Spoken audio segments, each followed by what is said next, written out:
Hey guys, LaJonna here. Just wanted to give you guys my weekly update, but before I do, I was just going to introduce you to my daughter Megan. You probably heard me talk about Megan at different times. She lives in the Dallas area, actually in Bedford, with my sister-in-law and her husband. She's going to be going to college in the fall, and I was just missing her terribly today and thought I would introduce you guys to her through a picture since she's not here. So that's Megan, the love of my life. So Megan, if you're watching at all, I miss you. I love you.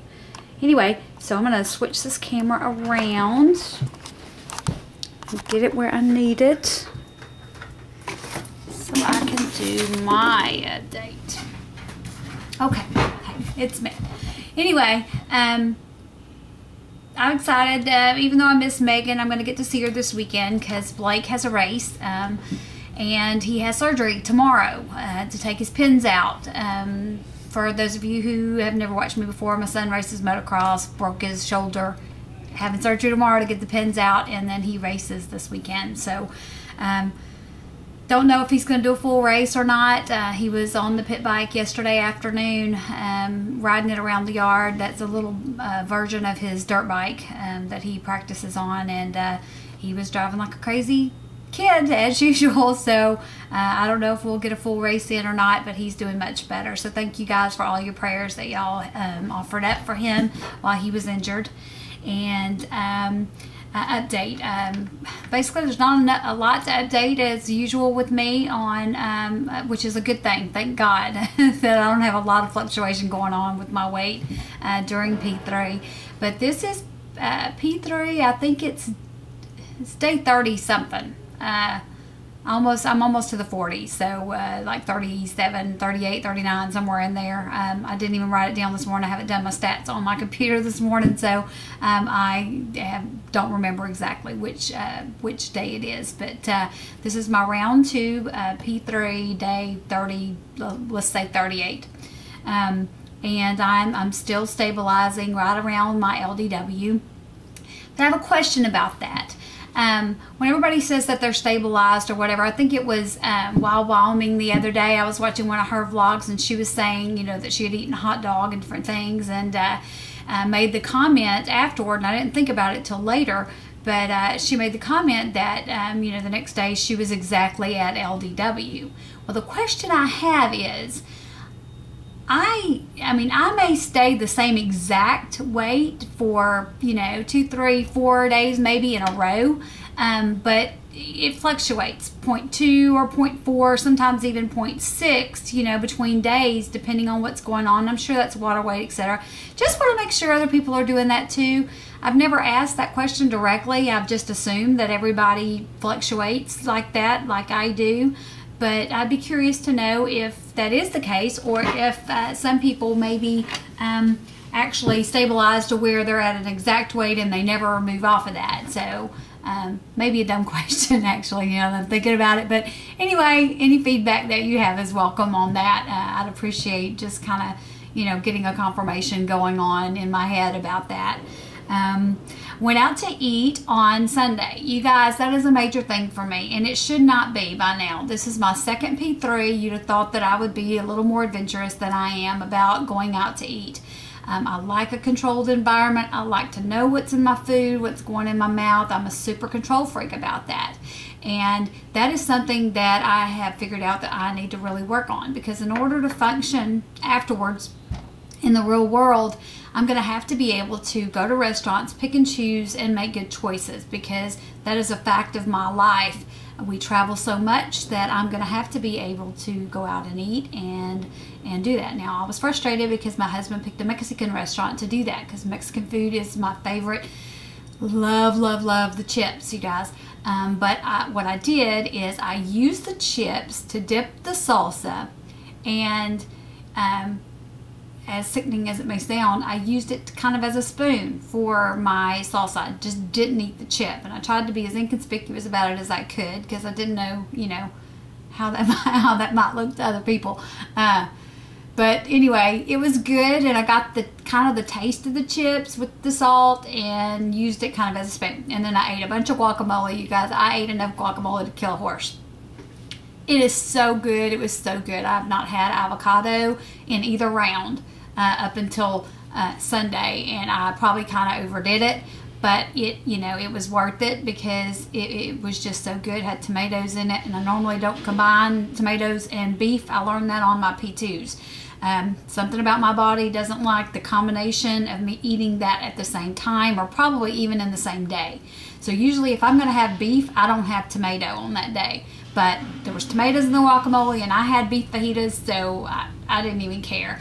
And I ended up, I think, with like a 0.6 gain the next day, which still kept me, actually I think it put me right at LDW that day. And then the next day I was down 0.2. I've gone back up 0.2, so I'm sitting right at LDW today.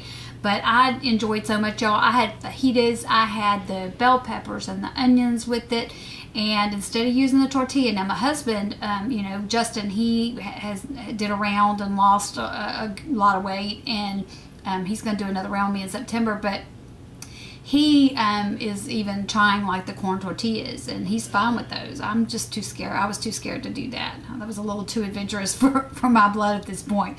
But he ate it with no problem. Just ate one, and then he ate the rest of it. The fajitas just regular. But what I did is I piled my fajitas up with my onions and my pico de gallo and my bell peppers, and I smothered it with more guacamole, and just cut it up with a fork and a knife and ate it, and it was wonderful. It was a great eat out experience. Normally I crave my Dr. Peppers. I don't know if I've talked about my Dr. Peppers, but my Dr. Peppers were my crutch. That was my I guess my vice my whole life. As far as back as I can remember, my Dr. Peppers have been my comfort food and my comfort thing. Never smoked, never did any of those crazy things, but my Dr. Pepper was my vice. And when I put those down in December, you guys, I have not even wanted one ever since. It's just amazing. Anyway, I'm 7 minutes in, so I'm going to quit talking about my food. But speaking of that, though, I am going to talk about food, because one of the things I've noticed that is the biggest blessing in the whole world that has come from this protocol is that I do not think about food 24/7. It does not consume me. I actually, instead of looking forward to food all day, every day, I look forward to doing things. Even exercising. I've started walking. Don't get excited though, because I don't walk a whole bunch yet, because I was so sedentary for so long that my poor body don't know what to do when I actually do something now. So it wants to get up and move because I have the energy to do it. But when I do, it's crazy. But I am walking more, and I look forward to things. So I just want to, I'm just going to offer it up to God and tell God, thank you for making Dr. Simeon's come up with this protocol, because it has changed my life where that is concerned. And that is a huge leap for me, just not to be consumed with food. Every activity, every holiday, my whole life growing up with my family was all about food. And now I'm more focused on doing things with my family and doing something instead of just the food. The food's an afterthought. I'm starting to look at it more as fuel than a pleasure. So thank you, Lord, for that. I'm going to finish this up really quickly. I made chocolate delight yesterday, and I make it all the time. I love it, love it, love it. And but I ran out of stevia, so I had a run-in with TRUVIA.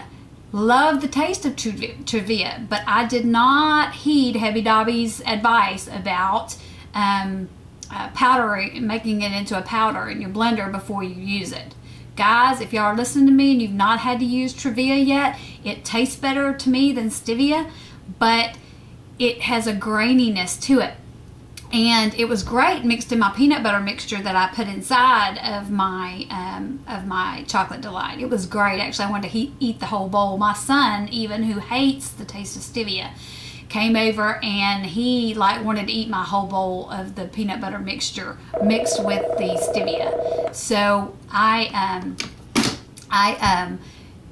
it was just wonderful. It was good tasting, but guys, powderize it before you use it, because once you freeze that, it has a graininess to it and it separates. It's really weird. Makes your chocolate delight weird. So So that is the advice of the day. I've got to go because that phone's ringing and I've hung it up twice. I'm going to get in trouble because I'm supposed to be getting to the phone.